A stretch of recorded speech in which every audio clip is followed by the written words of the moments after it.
Don't forget that there is that 15% off discount code that is only gonna last for 5 days. I just got to work. I found out yesterday that all the Morphe stores will be closing. Our last day of business is gonna be on the 7th. Shocking, not really. I feel like we all knew this was coming. It was just a matter of like, okay, when are they gonna tell us? They told us yesterday, so today we are going to be packing up the store. If you were really about the people, then why wouldn't you let your people know beforehand? Hello everyone, it's Isabella here and welcome back to the channel. So today's video, we are going to be covering a very problematic company and the downfall of it in general. We are going to be discussing Morphe and its entire collapse from the very beginning all the way to where we are currently today, which is absolutely appalling. So what really made me want to dive into this company more was simply because there have been multiple different TikToks absolutely popping off. Morphe employees going up to their stores and literally realizing, oh my God, it's closed, and essentially finding out on the day of that they don't have a job anymore. Now, multiple videos have actually popped off, so it's not just one situation, but the fact that even one time it would happen to someone is just absolutely disgusting. And as you guys know, or if you don't know, on this channel, we talk about unethical things, problematic companies, scams, etc., and so much more. And we are going to be diving into Morphe and the entire history. So before we hop into today's video, don't forget to hit that thumbs up button, subscribe to the channel, and click the bell button down below. And now let's get into it. So we're going to have some timestamps down in the description below, but let's get into the history of Morphe. So as we get into this entire history and the problems with Morphe, if you guys don't know what Morphe is or the makeup brand Morphe, let's give a little bit of a recap in history. So I literally will show you guys here. I actually was someone who, that was one of the first brands that I actually started using and loved was Morphe. I remember they were more accessible to me, had a lot of really amazing palettes at the time from what I thought and brushes. And to me, that was like the best that I could get my hands on at the time at like what, 16, 17? Back in 2016, 17 was during that time. I had products from even like the old packaging of Morphe. Like I loved their stuff. And honestly, ever since a lot of drama happened in the beauty community, I personally didn't realize all the issues that were happening with Morphe because I wanted to kind of essentially stay away from any sort of beauty community drama since back in the day, it absolutely drained me. But coming back and circling now and diving into Morphe as a brand with some of the knowledge that I have now, realizing how bad it is, the amount of major issues, lawsuits, unethical problems with it, the types of content creators that the company supports, it is an absolute nightmare. So let's start off with how the company began and their history. So this multi-billion-dollar company actually started off in 2008. They were really small. They weren't really that big at first, but I think they had a goal in mind of essentially making more makeup artist-based products, things that a lot of makeup artists could have in their kits and everything. And around the 2015-2016 era, when a lot of the beauty community started truly developing and exploding during this time, was when Morphe did too. Now, the reason for that, I honestly personally believe, is because Morphe really hopped onto the influencer marketing. I think the beauty community, was a really major aspect in the beginning of influencer marketing because there was such a huge hand and power in talking about a product, showing it off to your viewers, showing how it worked, and having them purchase it. It was a really, really incredible way of seeing how influencer marketing could work, and Morphe honestly hopped on that. So how it began was a lot of content creators had Morphe codes. If you guys remember, like, oh, use my Morphe discount code, that was such a prominent statement in creators like Jaclyn Hill, Manny MUA, Jeffree Star, and all those other content creators. Now again, simply an affiliate code, which we're very familiar with, where they make a commission or a percentage of income from that, and whoever is using that code also saves some money. So it's kind of a win-win for everyone, a lot of people saw. And with that though,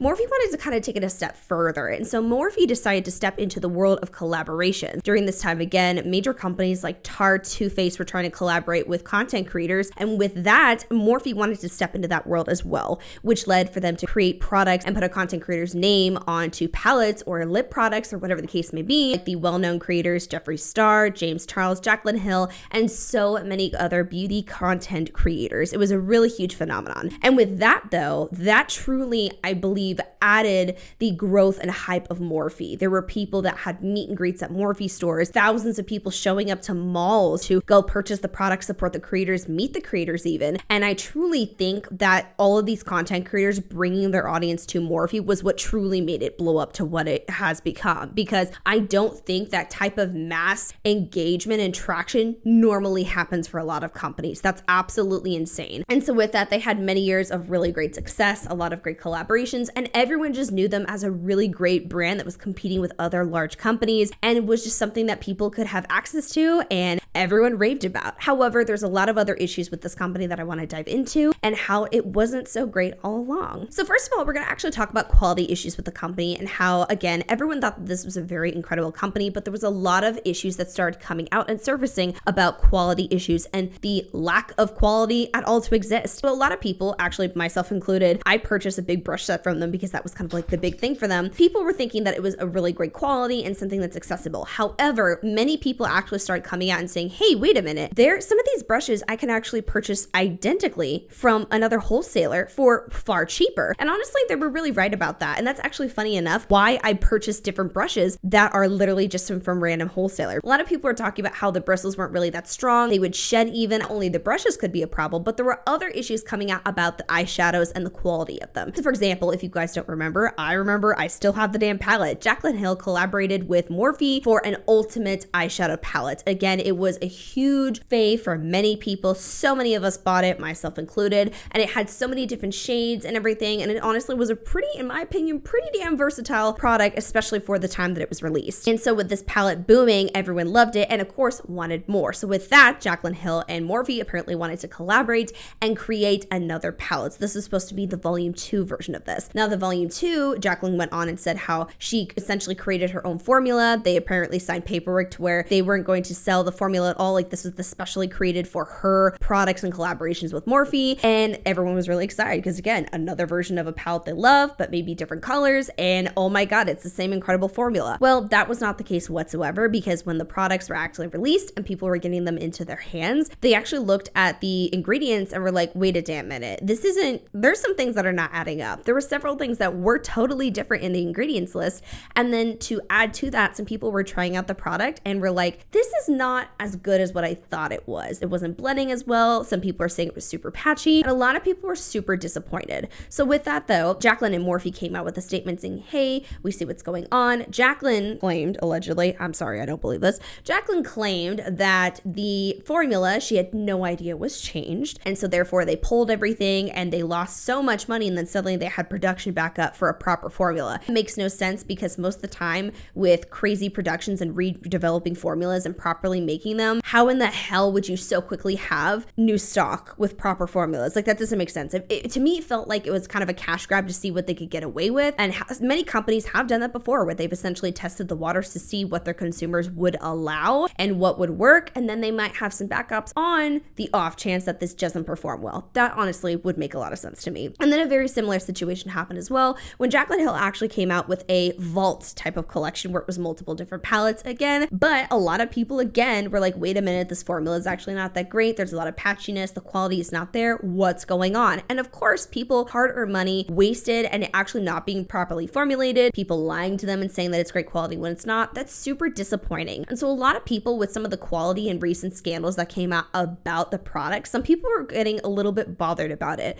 But I think what truly actually set a lot of people off when it comes to Morphe as a whole and not wanting to support them is the content creators that they were supporting and still working with. So like I said, Morphe has collaborated with many different content creators, Brentwood Rock, Jaclyn Hill, Manny MUA, Jeffree Star, so many different content creators. And even now, if you go into an Ulta, like I went in the other day, there's even other content creators and beauty creators that I literally didn't even know existed that they're still doing collaborations with. However, the new ones now are not hitting like they used to, but the major ones, there were some big issues and controversies with them. So let's dive into that. So if you guys do or don't know, I'm actually hoping to make a deep dive on James Charles. James Charles was a content creator that absolutely blew up in the earlier stages, I think, of the beauty community. He was someone who did a lot of firsts, and he actually did collaborate with Morphe, I think around the 2019 era, I believe. And that was when he actually released a pretty much really colorful universal palette that you can make absolutely anything with, was what he wanted to market this palette off as. It blew up. They could not keep it in stock. With James Charles growing, honestly, from the very beginning of his career, he was quite problematic, I would say, but then picking up and having so many more problems with Dramageddon and so much more. I really don't know why Morphe still kept him on. One of the biggest things that honestly was absolutely disgusting was the major problems with James Charles being a predator. Yes, you heard me right. And has been caught messaging underage boys. There have been many times even that screenshots have been aired out about him not listening to boundaries, allegedly. Him literally messaging people after they have vocalized their aid, other things like that. He's actually literally come out and said, well, those conversations should have never happened. He's literally admitted to them happening. And he just said, well, it just shouldn't have happened. Fucking pardon me. Anyways, he's a disgusting fucking dumpster fire, and we'll get into that in another day. However, with all of those things coming out, you'd think that Morphe would have hopped into it a little faster with dropping James. They honestly took their time, and it was kind of like a quiet exit, if anything. If you could look up Morphe palette for James Charles, you can actually find it in so many different stores still, so I don't know why it's even on shelves anymore. And then another really problematic business decision that Morphe made was partnering with Jeffree Star. If you guys don't know, Jeffree Star has had a major problematic history of not being a good ethical creator and still carrying on bad patterns and behaviors even into the present. And even with him working alongside very unethical and predatory people as well, he is not someone that I think people should be working with or collaborating with. Other things like his racist past and many other issues, Morphe finally did drop him, but again, they worked with him for so long, even when a lot of this stuff was common knowledge at the time in the beauty community. And then another thing I would like to mention and read off is actually in 2020, this is another really big change. Morphe reinvented itself as Forma Brands, a beauty incubator that would both make its own cosmetics and buy other brands. That year, the newly formed company introduced 3 brands in rapid succession: Morphe 2 in July, Such Good Everything, a line of vegan gummy vitamins, in September, and Bad Habit, a skincare label with the influencer Emma Chamberlain as creative director, in December. In 2021, Forma Brands got into celebrities with Miss Ariana Grande's Rem Beauty, which came out in November. There have been a lot of changes. Now, if they have a parent company, okay, that's great also, and developing that is cool, but I think that their company changes and everything specifically with the Morphe strain of this is just an absolute nightmare. And to kind of essentially, I think, bounce back or attempt to bounce back from some of the major problems with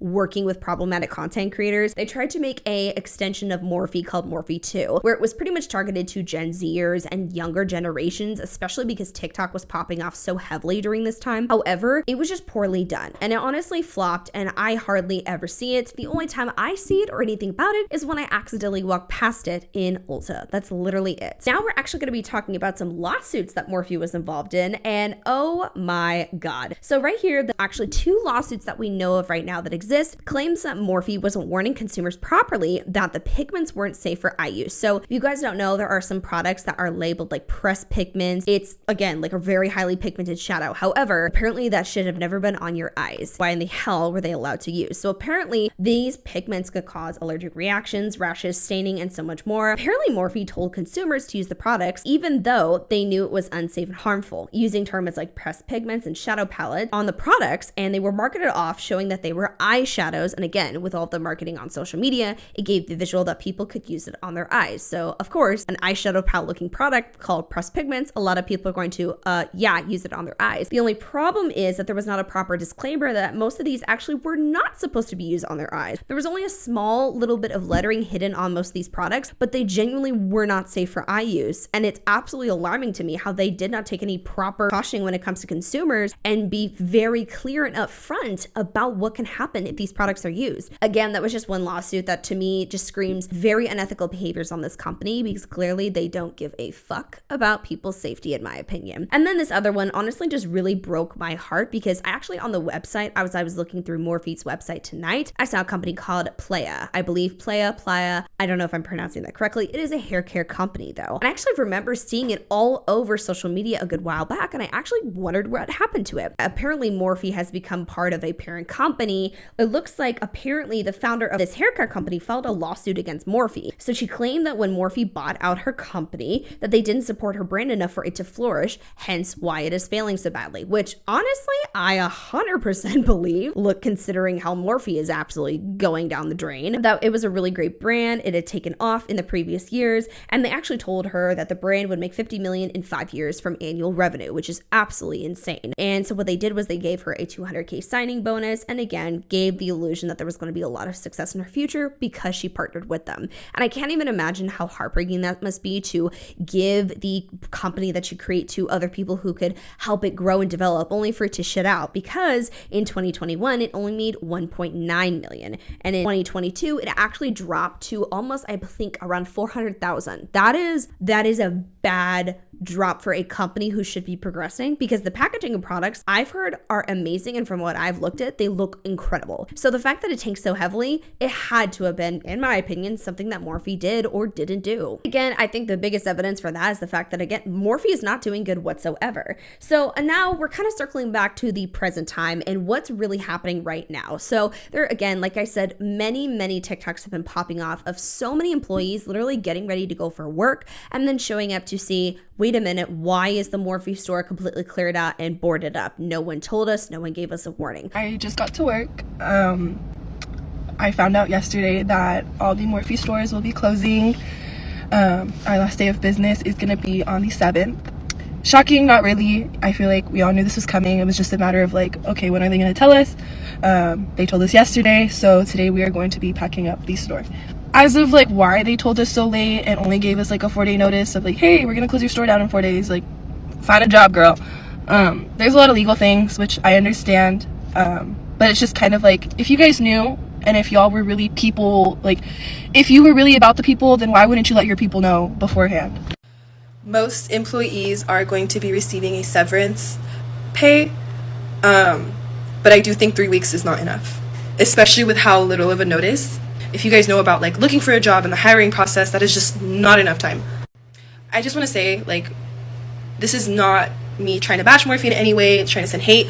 Like, I absolutely loved working for the company. I was very lucky and fortunate to have had a good experience working for this company, and I just wish that things would have been handled in a better way. Again, I understand there's legal things and stuff like that, but a 4-day notice is kind of a slap in the face, and I know people that have been working for the company for 5+ years who are only getting 3 weeks severance, and again, that is such a huge slap in the face. I know some stores are still open.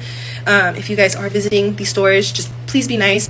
I'm sure all employees are going through like a really stressful time right now, so if you are visiting a Morphe store in the next few days while they are preparing to close their doors, please just be considerate. There are many different employees all across the country, apparently, that are discussing how they were not told or given a heads up that they were going to lose their job. There are some people who still don't even know if they have a job. You should be notifying your employees. And the fact that Morphe is this cheap and fucking disgusting to let down people and employees that have stuck with them for a long time and have supported it and loved their job. Are you kidding me? Honestly, there's many people that have thought of the theory that they didn't want to tell anyone because if they told anyone, then people would just automatically leave and go to a different company, and that would be too soon because they needed to have like last minute clear out sales and pretty much help with getting rid of extra stock. I think that's so fucked up, and this is just one of the many reasons that I think this has truly shown the character of Morphe and how this is just an absolutely horrible company. And then not to mention, there were a lot of people discussing how apparently, potentially, Morphe could be, we don't know yet, but apparently Morphe is filing for bankruptcy because they are really not doing good. With all this being said, though, I'm just very disappointed in this company as a whole, going from a company that even I loved and so many other people love to not actually giving a shit about the real world's problems and still working with these problematic content creators because they were so money hungry, in my opinion, to, again, still being money hungry and not giving a lot of employees some heads up because that's absolutely disgusting. I'm just very upset with it. So I think I want to give some theories and final thoughts on this too. One thing I will say is this company, I think, is a wonderful example about how so many beauty companies are not doing good and are shutting down because there is not a right mind in the company as a whole. And what I mean by that is there's a couple of reasons why I think that some of these companies are failing. One, the too much dependency on content creator marketing. While yes, it can be good, but investing so much into one individual that literally could end up being an absolute fucking horrible human or problematic person, that's honestly very risky for a company to do in general. I think that that needs to be on a very specific case-by-case basis because, again, anyone can absolutely screw you over. And I don't think it's smart for any company to just completely solely depend on most of their marketing on that and that alone, or a main basis of specific people. It shouldn't be just a main couple or handful of content creators that are the main face of your company. It should be multiple, and there should be thorough combing through of who you're working with because, yeah, a lot of the most problematic people, more Morphe work with? That's a huge red flag. And then I think another thing I would like to talk about is the mass production and the problems with it. I think another really great example of this that I feel like is a company that's gonna go under at some point is ColourPop. There is a major problem with a lot of beauty companies who have an issue with mass production and they're not paying attention to their target demographics, because maybe back in the day it was a little bit easier for people to splurge on new products and launches, but now with the overly mass production, new launches every other week, multiple every month, no one can keep up, and it's honestly exhausting and not considerate of the actual people that you are wanting to purchase from your products. No one will keep up, no one will care, and essentially you are removing the hype from your company when you overly mass produce products, especially like Morphe. If you overly mass produce products that a lot of people don't want to even use at this point, it's not regular buys, must buys. For example, when I think of my mascara, I'm not thinking of Morphe. Not really any must-haves or unique features that Morphe has to offer to the main demographic of the beauty community or people who purchase makeup. And then additionally, I would like to also add companies like ColourPop and Morphe, they over mass produce so much, and it's not like what it was back in the day. Back in the day, I remember people literally sitting on their laptops like of Taylor Swift tickets, just sitting there like, I need to purchase this palette, I need to purchase this palette. Hell, I was one of those people that waited in line for the Jaclyn Hill palette. I wanted it so damn bad. But now with all these random launches and random collaborations, I feel like it's so odd to me because it's just ruined the excitement and removed the excitement as a whole from the product launches. Product launches were always hyped and exciting and new and fun, and now everything has simply become so generic, and I feel like it's not just Morphe. There's many companies that are completely falling apart because of this, and it's poor marketing. It's poor understanding of the target demographic. It's not actually paying attention to the people you want to sell to, and you're so money hungry and focused on those handful of people that you completely ignore the reality of the world that we're stepping into, which is not what Morphe is going to be a part of. I think my last thoughts on this is I truly think that Morphe was one of those companies that bit off more than they could chew pretty much by opening up multiple stores all across the country, because if you were mainly online sales, I think that would make sense, but opening up tons of stores because you thought that people would just be flocking to them immediately, I think was a little bit of a far-fetched. I think they opened up too many way too fast, which led to a lot of issues, which led to them probably not being able to afford it all, and also with the decrease of the hyper obsession with some of these big beauty content creators, all of this hype has died. So not a lot of people are just going to walk into some of these stores. It's just kind of disappeared. And so I think, yes, they bit off more than they could chew, and they royally failed and kept paying attention to all the money that they were getting at one point, and not looking at the long term and long run of their entire company. And then last but not least too, I actually am wondering if there is going to be some sort of lawsuit or legal issues because of the amount of people that they just suddenly picked up and just dropped off the face of the earth when it comes to their employees. I honestly hope so, because there has got to be some sort of violation with that. That is horrible to do before, during the holidays, at any time, especially in this economy when people are struggling financially. It's not okay. It's very wrong. It's absolutely predatory, and I'm thoroughly disgusted with this company. So that was it for today's video. I hope you guys enjoyed this little deep dive into the downfall of Morphe, If there's anything else that you would like me to talk about, any other topics or any other details about this situation, please comment down below, because I would love to hear your thoughts. And yeah, I will see you guys in my next video. Stay glowing, my beautiful angels. Love you. Bye.